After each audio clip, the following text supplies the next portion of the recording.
The wind is howling and you will see. Ah, ah. Silky the flying cat, Silky the flying cat, Silky the flying cat, Silky the flying cat. Ha! La la! Today we are gonna read a book called Silky the Flying Cat. Let's get this started. Silky the Flying Cat.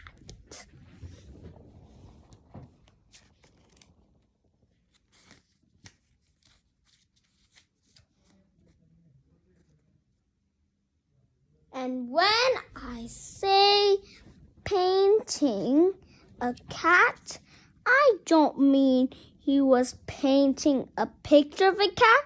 He was painting an actual cat, bright yellow.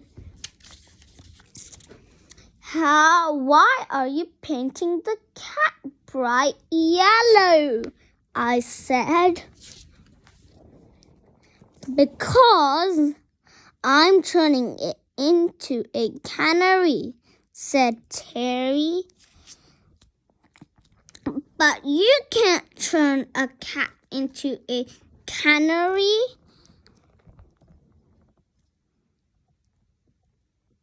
Just by painting it yellow, I said. Yes, you can, said Terry. Watch this. He carried the painted cat to the edge of the deck, held it out in mid-air, and let it go. Oh no, I said, but I needn't have worried. Doesn't make sense.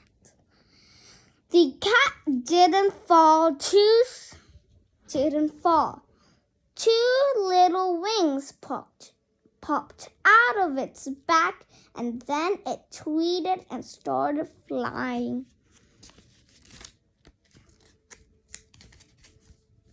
See, said Terry, turning to me in triumph. I told you so. We went to the observation deck and used our telescope to watch the cat fly away.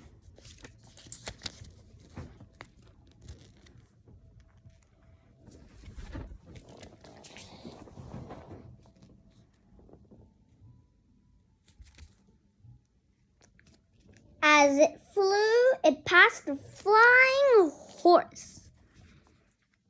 A man floating along on a balloon toilet.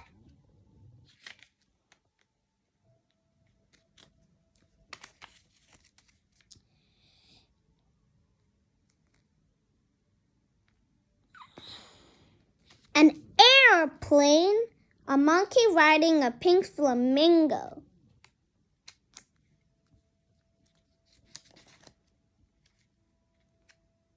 And an amazed bird. Eventually, it came to a nest of 12 other flying cats.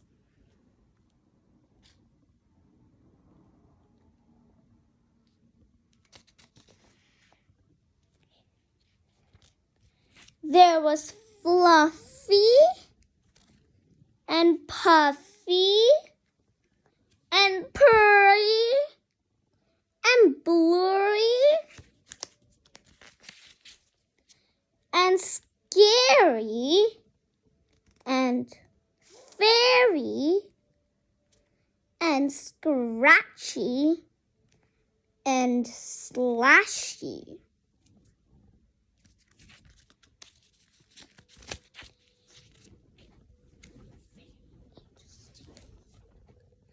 And Trashy and Crashy and Tinkerbell and Floppy.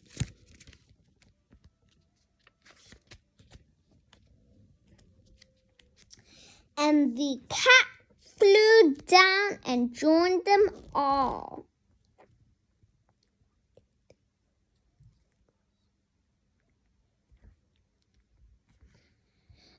It now had 12 new friends.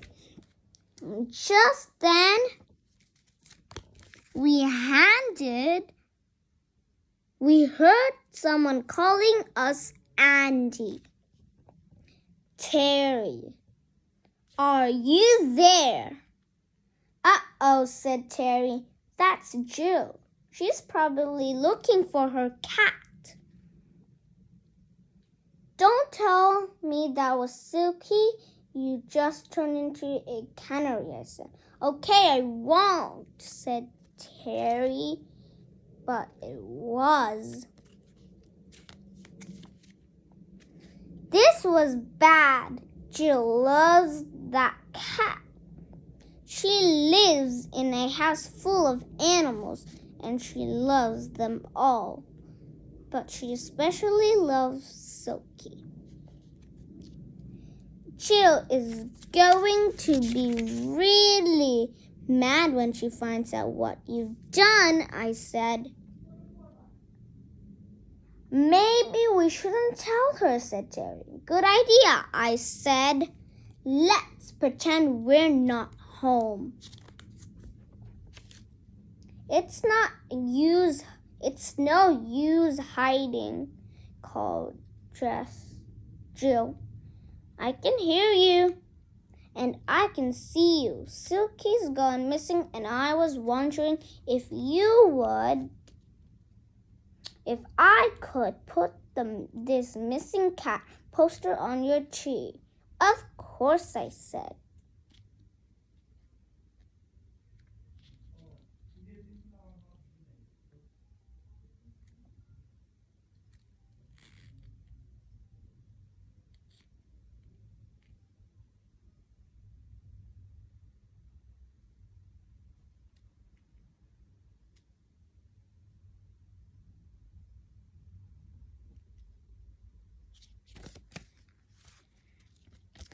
As soon as Jill left, I said to Terry, we've got to find Silky and bring her back.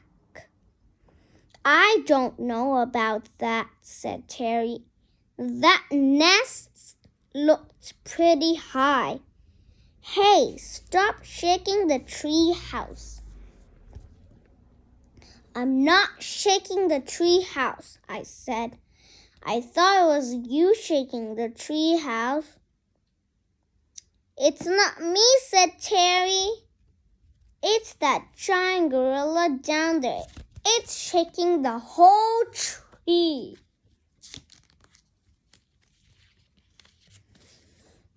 But why would a giant gorilla be shaking our tree? I said.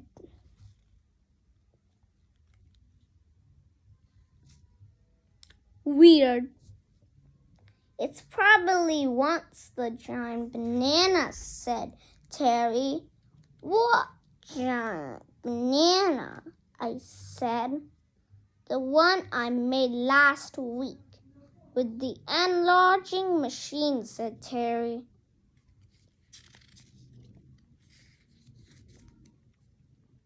Then give it the giant banana, I said. I can't, said Terry. I ate it. Banana, shouted the gorilla. Banana, banana, banana. We don't have any bananas, I shouted down to it. But it was no use. It just kept shaking the tree. If only Jill was here, said Terry, should be able to talk to it. If only, yes, but unfortunately, She's too busy looking for her cat, I said.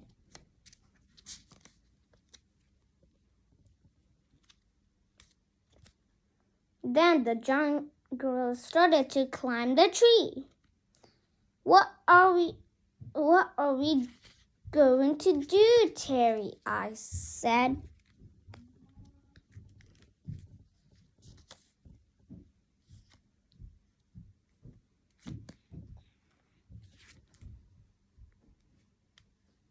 But Terry wasn't listening to me. He was looking into the sky. Can you hear that? He said. You mean the sound of a giant gorilla climbing the tree? I said, no. I said, no, said Terry. The sound of 13 flying cats. I looked up. Terry was right. Flying cats.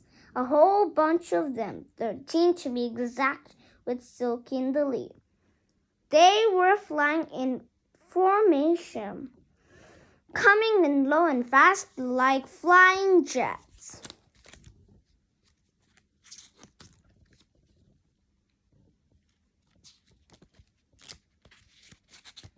The flying cats will save us, said Terry. Sure enough, the cats swooped in and began attacking the gorilla. What? That's very cool. The cats swooped, and the gorilla swiped. But the gorilla was outnumbered, and despite sweeping bravely,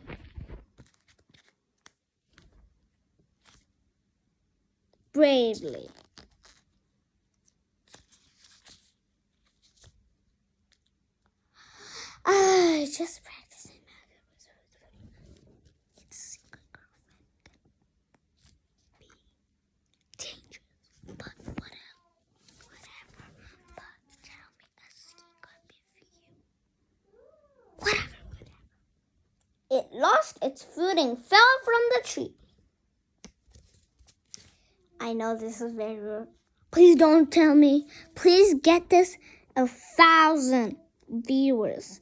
Cause my friend has one of the video of my friend has over 514 views. Please, I want this video to get more than and hit the ground with a sickening thud. But it didn't lie there for long. The cats flew down, picked it up, and carried it back home to its island, far, far away.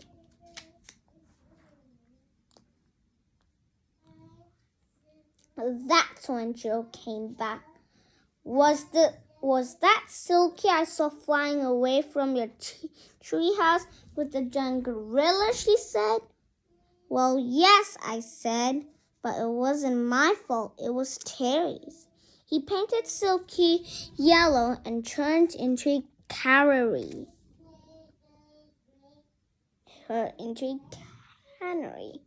Well, a canary, I guess.